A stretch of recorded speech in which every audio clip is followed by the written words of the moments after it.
Hello and welcome. I am Gimba Umar. Tonight, President Muhammadu Buhari extols the virtues of former head of state Murtala Muhammad 40 years after his death.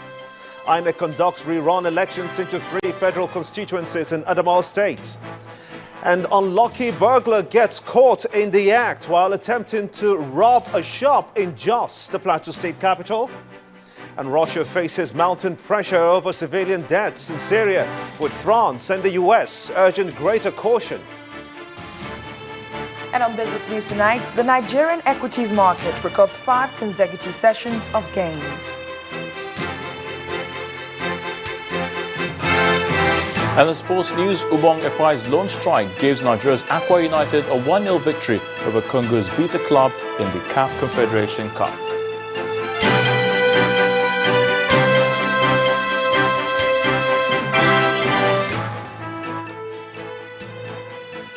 We'll begin tonight with the President's call on Nigerians to imbibe the virtues of hard work and resourcefulness passed on by the late head of state, General Murtala Muhammad, who died 40 years ago. President Muhammadu Buhari, who was speaking at the Murtala Muhammad 40th anniversary memorial lecture in Abuja, described the late head of state as exceptional, saying that the shadows of his death still hangs over Nigeria. The lecture, which was delivered by the former Chief of Defence Staff of the United Kingdom, Lord David Richards, centred on regional security and state building. State House correspondent Chukwuma Onokusi reports. It is the 40th anniversary of the death of former head of state General Murtala Muhammad, who was murdered in cold blood in the 1976 coup in Lagos. A memorial lecture in his honor attracts the high and low in society, including the country's #1, President Muhammadu Buhari. He was a governor of Borno State when Murtala Muhammad was killed. He relived that experience, the qualities of the late head of state, and charged Nigerian youths to emulate him. His life, short though it proved to be, was marked by an extraordinary passion, energy, and determination to do better and to make Nigeria better. These are values that young and old alike should all remember and celebrate. The late Murtala Muhammad's daughter, who was only 12 when her father was shot, also enunciated the father's core values. Indeed, observers more astute than I have noted the profound ideological kinship between Mr. President and my father. It is my belief that Mr. President, through his leadership, can galvanize a national movement that would turn the tide against corruption in favor of discipline, decency, order, probity, and all those time-honored values that are the bedrock of a progressive society. General T.Y. Danjuma recalls the experience of February 13, 1976, and what the foundation should do to sustain Murtala's memory. That I'm still alive today is by the grace of God. And so, any day that Murtala Muhammad Foundation invites me for a ceremony like this, I try not to talk, because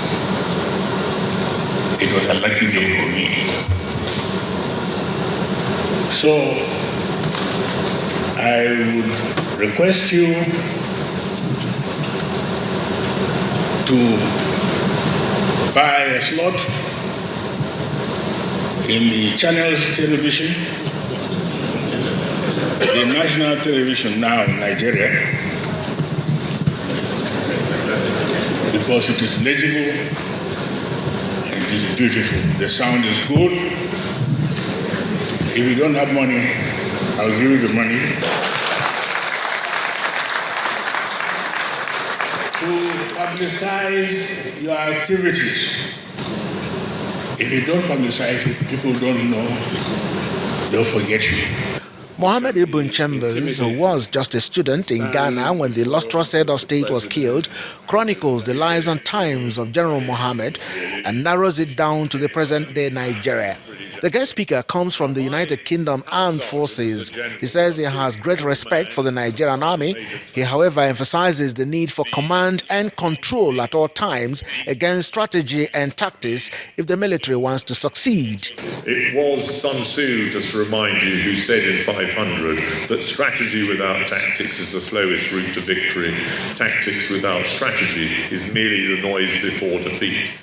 General Murtala Mohammed was said to have made Nigeria take its proper place in the history of Africa, and the children indeed have a responsibility to keep the memory of their father alive.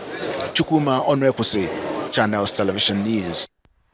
Well, Channels Television, of course, still flying the flags high indeed. Ondo State Governor Dr. Olusegun Mimiko has emphasized the need for the establishment of cattle ranches as an alternative to nomadic rearing. This, he explains, will put an end to recurring clashes between crop farmers and herdsmen in the country.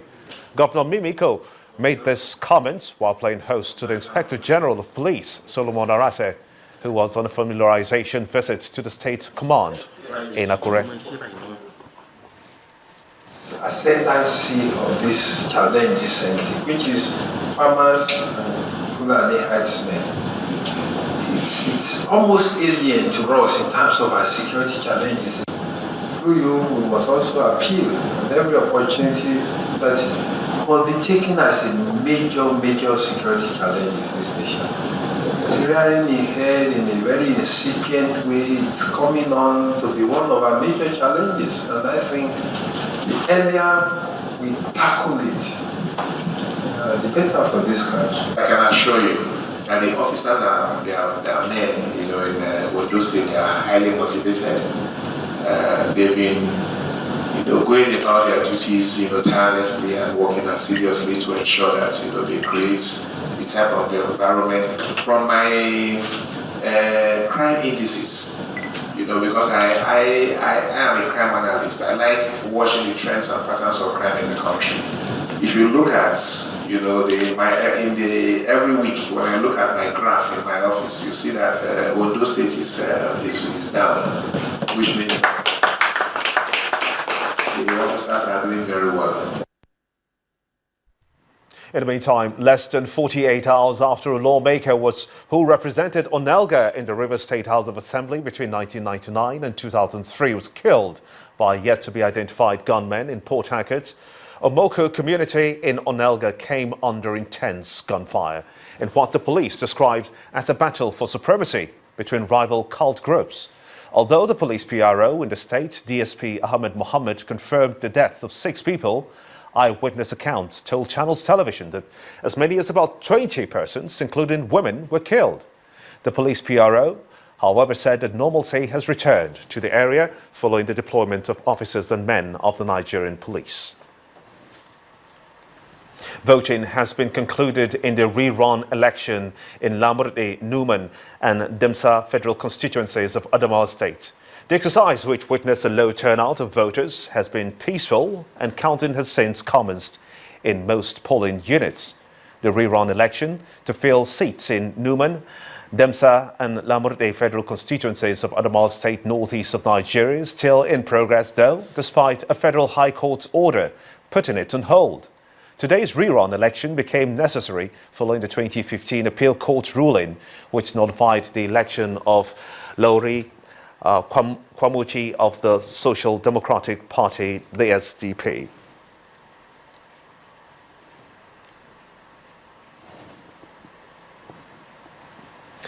More stories now. The federal government has announced the sacking of the vice-chancellors of 12 federal universities that were established by the administration of former President Goodluck Jonathan. Also affected by the sack is the vice-chancellor of the National Open University of Nigeria, Professor Vincent Tenebe. A statement signed by the Minister of Education, Malam Adamu, and issued today in Abuja, did not give any reasons for the sacking of the affected vice-chancellors, but simply said that the President, Muhammadu Buhari, has approved the appointment of new vice-chancellors for the affected universities with effects from February the 12th, 2016. The Vice-Chancellor of NOU, Professor Tenebe, was replaced with Professor Abdullah Uba Adamu of the Department of Mass Communication, Bayero University, Kano, while the substantive VC of the Federal University, Dutse, Jigawa State, Professor Mohammed Kundiri, was transferred to the Federal University, Wukari in Taraba State. A former head Department of International Relations at the Obafemi Awolowo University, Ile-Ife, Professor Kayode Sheremekun, is now the new Vice-Chancellor of the Federal University, Oye Ekiti, in Ekiti State. And in part two, after the break, the dynamics of the zero-based budgeting progress comes under review. Do join us again.